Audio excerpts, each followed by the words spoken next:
بسم اللہ الرحمن الرحیم۔ السلام علیکم، میں نادیہ افضل آج سورۃ اخلاص کی معلوماتی ویڈیو کے ساتھ۔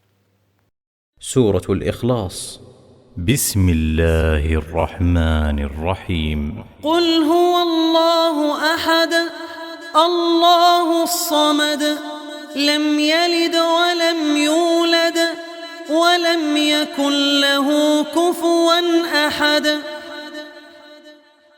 سورۃ اخلاص کا ترجمہ ہے، کہو کہ وہ ذات پاک جس کا نام اللہ ہے، ایک ہے۔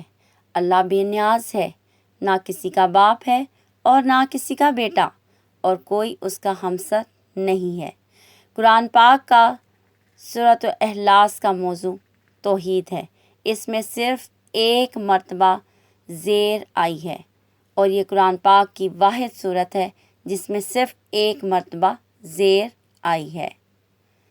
اس کے ساتھ ساتھ آپ میرے چینل کو سبسکرائب کریں، بیل آئیکن پہ کلک کریں، لائک کریں اور شیئر کریں تاکہ آپ میری آنے والی اور معلوماتی ویڈیوز دیکھ سکیں۔ اللہ حافظ۔